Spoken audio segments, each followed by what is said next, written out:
m'appelle Fatima, j'ai 24 ans et je suis d'origine algérienne.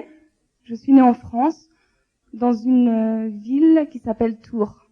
Donc pour me situer un peu, j'ai grandi comme la majeure partie des beurs. Vous connaissez tous certainement cette différence de culture par rapport à notre, je dirais entre guillemets, notre double culture. Et je peux vous dire que pour moi, vivre en France a été difficile parce que de vivre dans une société qui n'est pas la nôtre, c'est difficile de ne pas se sentir accepté. Mes parents m'ont très souvent parlé de Dieu, surtout ma mère. Elle m'a appris à avoir la crainte de Dieu.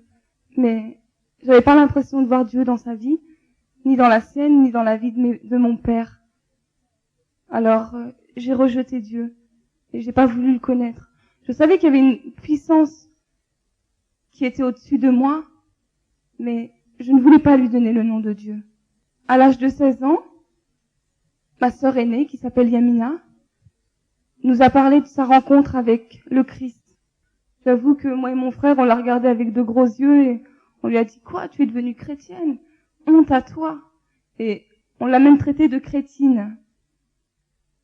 Et on l'a un petit peu rejetée. Elle a partagé cet amour de Dieu avec nous. Et elle nous a présenté un Dieu tel que je n'avais jamais entendu parler. Et elle nous a parlé surtout de Jésus-Christ.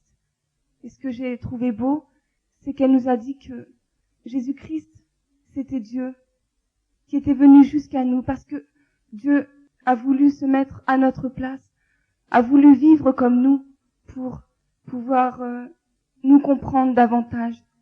Et ce que j'ai aussi beaucoup aimé, c'est que Dieu n'attendait pas que je fasse tous mes efforts et que je serai récompensée lorsque je me présenterai devant lui.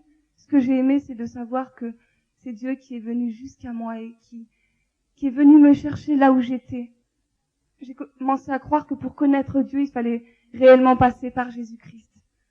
Mais il y avait quand même un autre problème, c'est que je me suis dit, si tu commences à entrer dans la religion, alors là, c'est fini.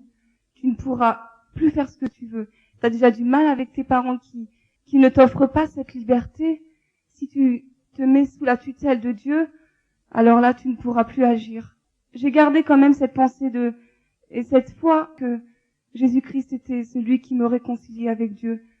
J'ai commencé à fréquenter tout ce que les jeunes aiment, aller danser avec les copines. Et je pensais que ça, c'était ma liberté de pouvoir sortir, de pouvoir faire ce que je voulais. Et je me suis rendu compte que cette liberté, je ne la trouvais pas au travers de toutes ces joies que j'essayais de me procurer.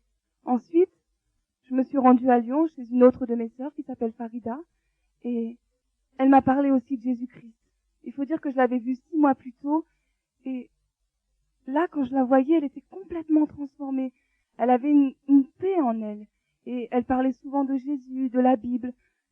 Et 2 autres copines marocaines qui avaient accepté Christ et qui étaient aussi transformées. Et je ne comprenais pas.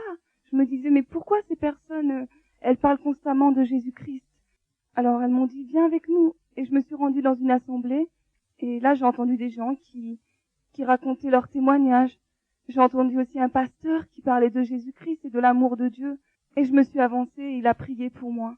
Et c'est à partir de ce moment que j'ai complètement donné ma vie au Seigneur, que j'ai dit oui à Dieu et que j'ai découvert que la liberté, elle était en Dieu, au travers de Jésus-Christ qui a donné sa vie pour nous réconcilier avec Dieu.